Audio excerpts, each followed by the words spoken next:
ጉድ በል ጎንደር። እኔ የተናገርኩት መሬት ላይ ጠብ አላለም። ሳይውል ሳያድር ይሄው እንደምታዩት ሄርሜላ መጣለች።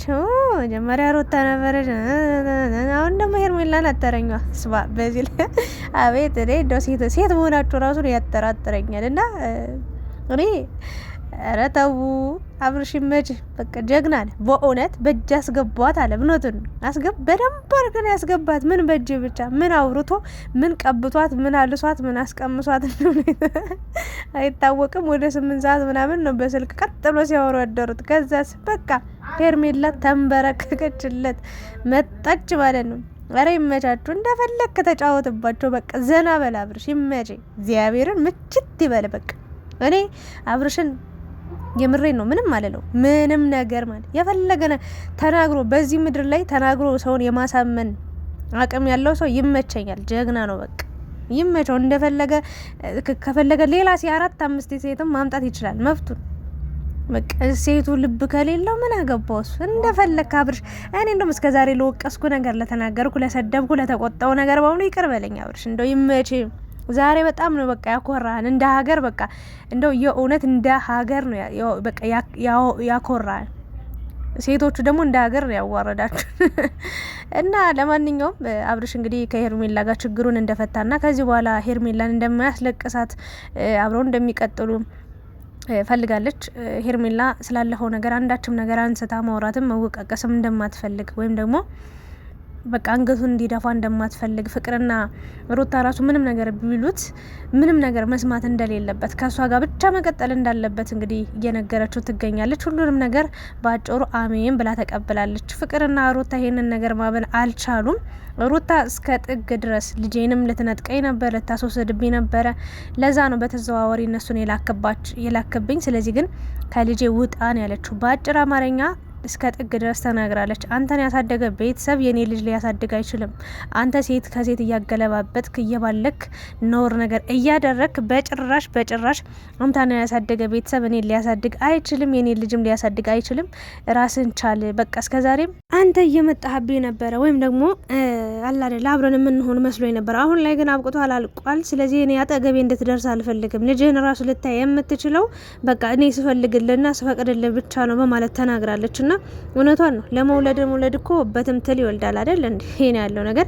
ሄርሜላ መልካም የመቃጠል ዘመን ይሁንልሽ። በነገራችን ላይ ያው ትቃጠያለሽ፣ ትነጃለሽ፣ ትጨሻለሽ። አንቺ ለፍቅር ለሩታ ለሌላም ሴት ዋቴቨር ያራራሽ ሴት በቃ ጭሽ እንደፈለግሽ ማለት እኔ ምንም አያገባኝም። በቃ አንቺ ደስተኛ እንድትሆኚ የእውነቴን ግን ለመናገር ሩታ ላይ ያን ያህል ክፋት አድርገሻል ብዬ አላምንም። እንደ ራሴ እንደ ግሌ ያደረግሽው ነገር በሰው ትዳር ውስጥ ዘው ብለሽ ገብተሽ እኔ አላውቅም ምን አይነት ህይወት ልትኖሪ እንደሆነ አላውቅም። በእልህ የተጀመረ አላ አይደለ በፉክክር የተጀመረ ቤትና ትዳር ሲጸናና ሲቆም ወይ ደግሞ እስከ መጨረሻው ሲሄድ አይቻል አቅም ሰምቼም አላቅም። ግን የእናንተ ከዚህ በኋላ እንዴት እንደሚሆን አውቀሽ ከገባሽ ቢረግጦሽ አይክፋሽ ነው ነገሩ። ሄርሜላ አብርሽ እንደፈለገ ቢጫወተብሽ፣ ቢረግጥሽ፣ ቢያስለቅስሽ፣ ቢያስደማሽ፣ አንገትሽን ልብሽን ቢሰብር ማለት የምሬን ነው ምልሽ እኛ ምንም አይመስለንም። ከዚህ በኋላ ለማንም እየራራንም እናለቅስበትም አንጀትም እንባም የለም፣ ጨርሰናል። በነገራችን ላይና አብርሽ እንደው እስከዛሬ ለወቀስኩ ነገር ይቅርታ አድርግልኝ። ለካስ አንተ አይደለህም የነሱን ህይወት እየሄድክ የበጠበጥከው፣ የነሱን ህይወት እየሄድክ የረበሽከው፣ የነሱን ህይወት ሂደ በቃ ያል እንዳልነበር ያደረግከው አንተ አይደለም። እነሱ እየመጡብህ ነው። ካለ እንደው ከተቀመጥክበት መጣው ነው ነገር ቆሳቁሰው በቃ ወንድ ልጅም አይደለ በቃ እንደዛ ነገር አስገቡ እንጂ አንተ ጥፋት የለብህም። በቃ ፍቅርም የራሷ ጥፋት አለባት፣ ሩታም የራሷ ጥፋት፣ ሄርሜላም እንደዛው በቃ አንተም ብለው ነው የመጡት። ለማንኛውም ግን ፍቅርን እዚህ ውስጥ አላስገባትም።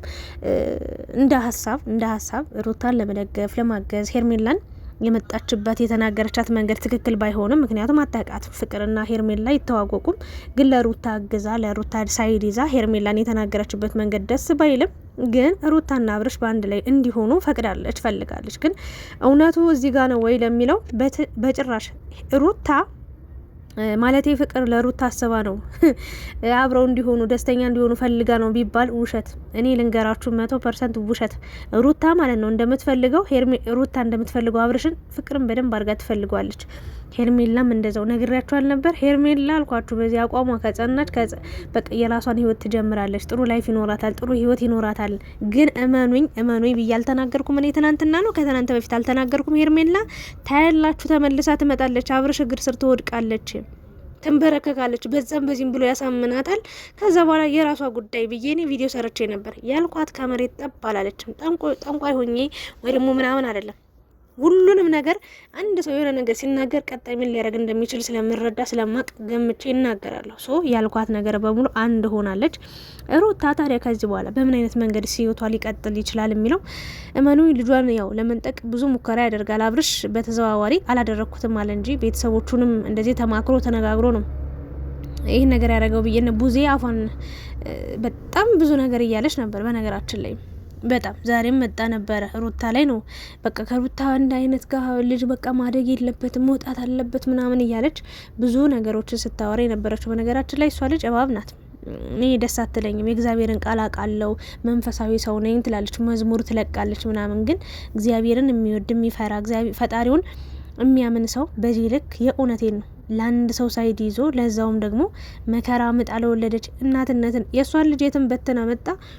የሩታ ልጅም ያለ እናት ያለ አባት ቀርቷል አይደል? አሁን ደግሞ ያለ እናት እንዲያድግ ልጁን ፈርዳበት ካልወሰድኩ እያለች እያለች መጣለች። ለማንኛውም ቡዜ እንደው ልትከሰሽ ራሱ ይገባል ብዬ አምናለሁ። ሩታ ከልጅሽ ጋር ሆኚ በቃ ፍቅሩንም አይተሻል፣ ደስታንም አይተሻል፣ ማጣትንም ማግኘትንም አይተሻል። ተዘግዝቀሻል፣ ተሰደበሻል፣ በቃ ተሞግሰሻል፣ ከፍ ተደርገሻል፣ በቃ ተጨብጭቦልሻል። አለቀ። ከዚህ በላይ ምን ትፈልጊያለሽ? ላይፍ ይሄ ነው። በእርግጥ ገና ነሽ፣ እድሜሽ ገና ጥንትዬ ነው። እኩያ ልጅሽን አደርሰሻል። ፈጣሪ የተመሰገነ ይሁን እያልሽ በተሰጠሽ ፍሬ በተሰጠሽ ጸጋ በረከት ልጅሽን እያመሰገንሽ ይዘሽ መኖር ነው። ላንቺ ያለው ህይወት የትም አይሄድም። ግን መኘኝ አንድ ቀን አብርሽ አንቺ ጋር ተመልሶ ይመጣል። ግን ደግሞ ችግሩ እኔ አሁን እዚህ ጋር ለሴቶቹም አልወግ ነው ለሴቶቹም አልደግፈው። ለምን መሰላችሁ? እነሱ ነው እርስ በእርስ ለማይተዛዘኑ እርስ በእርስ በቃ ፍቅር የሚባል ነገር የለም። ሩታ ጋም ሄርሜላ ጋም አብርሽ ጋም ፍቅር ጋም ማናቸውም ጋር ፍቅር የሚባል ነገር አያውቁም። አንድ ሰው ፍቅር እንኳን ቢያቅ ተሸናፊ ይሆናል። ሁሉም እኔ አሸናፊ ነኝ፣ እኔ ትክክል ነኝ፣ እኔ በዚህ መንገድ ነው የሚሄደው፣ እኔ የራሱን ምርጫ የራሱን ፍላጎት የራሱን ስሜት እንጂ የሚያራምዱት በጭራሽ አጠገባቸው ላለ ሰው አያስብም። ፍቅር ይራራል፣ ይቅር ይላል፣ ያስተውላል፣ ያስታውሳል። ገባችሁ?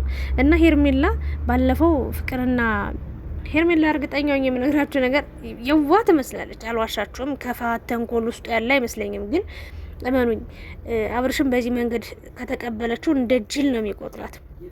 እስኪ ከአንድ ወር በላይ አብረው በፍቅር ከቆዩ ነው ይቀጣሉ።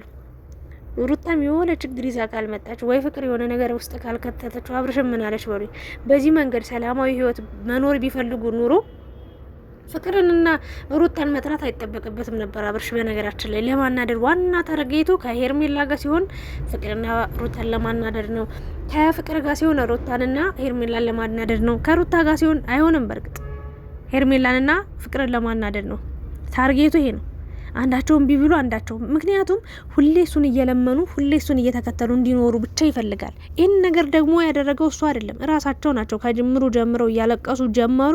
ህይወታቸው ሙሉ እንባ በእንባ ሆኖ ልክ እንደ ሩታ አልቅሳ ጀመረች። ህይወቷ ሙሉ በቃ በለቅሶ ጀምራ በለቅሶ ጨረሰችው። ዘመኗ በሙሉ በእንባና በለቅሶ በቃ እኔ በልብ ስብራት አለቀ። በቃ ጨረሰችው የምር። በዚች ትንሽዬ እድሜዋ ስንቱን ችግር አየችው፣ ስንት ፈተና አየች፣ ስንት ያለቀሰች። አቋም ስለሌላት ነው። እኔ መቼ ነው ምን በልታችሁ ነው ሴቶች እንዲህ በቃ ወንድ የሚያሰኛችሁ? ዓለም ላይ ከተማ ላይ ምናምን ሰው ወንድ ጠፋ እንዴ? በነገራችን ላይ 1 ለ3 1 ለ4 አሁን እኮ በቃ እንደ ጀብድ ነው እየተወራ ያለው ነገር። እና ሄርሜላ ምን ብሎ እንዳሳመነሽ አለው አለም አለ አንድ ሙስሊም ጓደኛዬ። እና እግዚአብሔር ነው የሚያውቀው፣ የምሬ ነው። እና አምነሻል፣ ብርክክ ብለሻል። በቃ እንደ ፍቅራን ወላሂ እንደው እግዚአብሔርን እሱ ራሱ ነው ውስጤን አንሰፈሰፈው ነዘረኝ ያለች ልጅ ያስታወሳች ጌታን ራሱ ነው ያለች ልጅ እና ሄርሜላ ያው ቆንጆ ተሻለ አምሮብሻል ምናምን። አዎ አንቺ ገና አልወለድሽም፣ የልጅ የዳይፐር የምን የለብሽም ምናምን። በቃ እንደፈለግሽ ነው ዝንጥለሽ ምትወጪው። በዋልሽበት ውለሽ አድረሽ ብትመጪ ቤተሰብ ምንም አንጠያቂ የለሽ ፈላጊ የለሽ። በቃ ብቸኛ ዱሮ አደር እኮ ናቸው በነገራችን ላይ ዱር እኮ የምታዱ ከቤተሰብ ጋር እንኳን እንደው ፈጣሪን እነዚህ በቃ በሶሻል ሚዲያ እኮ ታያለው ቤተሰቦች እንደዚህ ቪዲዮ ያሉ ምናምን አልሻ። ታዲያ እንዴት ነው በዚህ ሁሉ ሴት ውስጥ ተከበሽ ገና ያላለቀ ያልተቋጨ ፍቅር ውስጥ ገብተሽ አንቺ ዘመንሽ ሙሉ ስታለቅሽ የምትኖሩ? ለሩታ ምን ጠቀማት? ሩታንም ከዚህ በኋላ አላስለቅስሽም ጌታን በቃ ቃል እገባለሁ። እንኳን ለሷ ለኛ ራሱ ለተመልካች ከዚህ በኋላ ከሩታ ጋር በእንደዚህ አይነት ቪዲዮ አታዩንም፣ አትጠብቁን። በደንብ አድርጌ እንከባከባታለሁ። ጥሩ ፍቅር እየሰጠዋት ደስ የሚል ጊዜ እያሳለፍን ጥሩ መዝናኛ ቦታ እየወሰድኳት ነው በቃ የምናሳያችሁ ብሎ ቃል ገብቶ ካስታወሳችሁ ዳኒ እንትና ሄርሜላ ሳልነበረችን በዛ ሰዓት ዳኒ፣ ሩታ፣ አብርሽ፣ ጽጌ አራታቸው በጣም ከባድ ኃይለኛ ጸብ ውስጥ የነበሩ ሰዓት እንደዛ ብለው ነበረ። በቃ ከዚህ በኋላ በእንደዚህ አይነት ቪዲዮ ኧረ ይቅርታ አድርጉልን በቃ ብለው አራታቸውም ይቅርታ ጠይቀው ግን ታጥቦ ጭቃን የሆኑት። ለማንኛውም ግን እኔ አብርሽን ይቅርታ መጠየቅ እፈልጋለሁ። ሶሪ በጣም አም ሶሪ አብርሽ ዩ አር ራይት። በቃ ያደረከው ነገር በሙሉ ስትሄድበት የነበረው መንገድ በሙሉ ፐርፌክት ነበር። ምንም አንተ ያጠፋው ነገር የለም። በቃ ግን ብቻን በዚህ ክረምት ደግሞ ብቻን መሆን ስለሌለብህ በቃ ማቀፍ በቃ አንድ ሳምንት ሄርሜላ ጋውን ደስ ሲል ደግሞ ሩታ ጋር መመለስ ይችላል። ምክንያቱም ሩታም ስለምትቀበል ማለት ምንም አታስብ። አንተ ብቻ እንደፈለክ ሁን። በቃ እንደፈለክ ይመች፣ አንተ ይመች እንጂ እነ ሩታ እነ ሄርሜላ ምንም አይመስላቸውም። እና እንደው ሰውን ፈርተው ነው እንጂ እኮ በቃ አንድ ቀን እኔ ጋር አንድ ቀን እሷ ጋር ደር ምናምን ቢባባሉ ምናምን ደስ ይላቸዋል ነገራችን ላይ። ለማንኛውም እኔ ሄርሜላ ወደሽ ከገባሽ ቢረግጦሽ አይክፋሽ ነው የምለው። ጀግና ሄርሜላ በቃ አብርሽና ሄርሜላ ወደፊት ትላላችሁ። ደግሞ ኮሜንታተሮች ኧረ ተው የሴት ህይወት ውስጥ እንደው እኔ ተው ምከራው አልሰማ ካለ መከራ ይምከረው። እኔ ሄርሜላን ሺ ጊዜ በቃ ለምኛለሁ፣ ተናግራታለሁ። ግን ደግሞ ይህን ነገር ማቆም አልፈለገችም። ይባስ ብሎ ፍቅርንና ሩታን ለማበሳጨት ለማናደድ ብላ ይሄንን ላይፍ ጀምረዋለች። የመድሽ መልካም የመቃጠል ዘመንና አመት ምህረት ይሆንልሽ ነው የምለው። ያው ወራቶችን ብትቆይ አመትም አትደርሱም። ለማንኛውም አብርሽ በእርግጥ መልካም ሴት ከሆነች የእውነት ከሩታ ጋር ያለህ ነገር አብቅቶ አልቆ በእውነት ነው የምልህ በቃ ልብ አድርግ ብሰል በቃ ሁሌ ጥሪ አትሆን ሁሌ ልጅ አትሆን እና ከሄርሜላ ጋር ያለው ነገር ስሬትሊ ከሆነ ወይ ደግሞ ጥሩና መልካም ነገር ከሆነ በእርግጥ ዛሬ ሰው አንዳንዴ ሰው ምን ይለኛል ማለት እኮ ጥሩ ነው። በቃ ሰው ምን ይለኛል፣ ተመልካች ምን ይለኛል፣ እንደ ይሄን ባረግስ እንደዚህ አረ የማይሆንም ሰው እንደዚህ ይለኛል ምናምን ብሎ ቢያስብ እመኑኝ ማለት ነው የሆነት በቃ ይፈራ ነበር። በቃ የሆነ ነገር ለማድረግ አሁን ላይ በቃ ማንንም ቤተሰብም አይፈራም። ቤተሰብም ሁሉም እንደሱ ናቸው። በነገራችን ሁሉም አንድ አይነቶች ናቸውና ቤተሰብም አይፈራም፣ ተመልካችንም አይፈራም። ስለዚህ የፈለገውን ነገር እያደረገ ነው የሚገኘው። ግን እውነት አብርሽ ይህም መንገድ ትክክለኛ ነው ብለህ ካመንክ የእውነት አደንቃለሁ። ከሄርሜላ ጋር ያለው ነገር ስሬስ ጉዳይ ሆኖ በቃ የእውነት ሩታ ላይ ያደረስከውን በደል ሄርሜላ ላይ ክሰ ወይም ደግሞ በሄርሜላ ጉዳይ ሳትደራደር እስከ መጨረሻው በፍቅር ጸንታችሁ ብትኖሩልን እኔ ደስ ይለኝ። እኔ የማልወደው ልንገራችሁ፣ አንዴዛ የሚዘለል ሰው ነው እኔ ደስ የሚል። ሁለት እግር አለኝ ብሎ ሁለት ዛፍ ላይ የሚወጣ ሰው ነው የማይመቸኝ። ግን ደግሞ እኔ መጨረሻውን ልንገራችሁ፣ እንኳን ለሄርሜላ ለሩታ የሚሆን ወንድ ነው ብዬ አላምንም። እንኳን ለሩታ ማለት እንኳን ለሄርሜላ ለሩታም ያልሆነ ወንድ ነው ብዬ ነው ማምነው። መጨረሻውን አብረን የምናይ ይሆናል። ፈጣሪ ያሳየን። ፍቅር ግን ዛሬ ንግግር አንደኛ ነሽ የምር እግዚአብሔርን በደንብ ነው የተናገርሽ። ሩታ እስከ ጥግ ድረስ አፋፉን ስትለው እንዲያርገ እንደዚህ ያርገ ምናምን ብላ ሁሉን ነገር ስትናገር ሄርሜላ ጸጥ ረጭ አለች። መጨረሻ ላይ ፍቅር አየሽ ይሄን ነገር ቁጥ ዝም ብለሽ ጸጥ ብለሽ የሰማሹ ባሌ ነው ካልሽ የኔ ሰው ነው ካልሽ አለች። ትከራከሪለት ነበር፣ በመሀል ታስቆሚያት ነበር። ግን ያደረገው ነገር በሙሉ እውነት እንደሆነ ስትምታቂ ጸጥ አልሽ። በቃ ይሄ ነው ብላለች። ለማንኛውም ግን የት ናችሁ ስትባሉ እዚህ ቦታ ነው ብላችሁ የምትናገሩበት ቦታ ላይ በትክክል የምትከራከሩለት ሰው ቢሆን ጥሩ ነው ብዬ አምናለሁ። ግን ዞሮ ሄርሜላ ይሄን ላይፍ በመጀመርሽ እንደምትሰበሪ እንደምትጎጂ አብርሽ በጣም እያስመሰለ እንደሆነ የምራይኑ ላይ እያየው ነው የምረዳው። የተረዳውትም ያየውትም እንደዛ ነው። ሩታ እስኪ እንደዚህ ብለሽ ሄደሻል፣ ነገ ተመልሰሽ ካልመጣሽ ምን አለች በሉኝ። እንደዚህ አለችኝ ሄርሜላ፣ ከጀርባዬ እያወራችብኝ፣ ከጀርባዬ እያማችኝ፣ አብርሽ ደግሞ ልጄን እንደዚህ ያደረገብኝ እንደዚህ እያለች ትመጣለች። ምንም መላቀቂያ የላቸውም አብርሽ እና ሩታ። ኧረ እንዳትጠብቁ ጨርሻለሁ። ለማንኛውም ፈጣሪ ሆንሽ እንግዲህ ሄርሜላ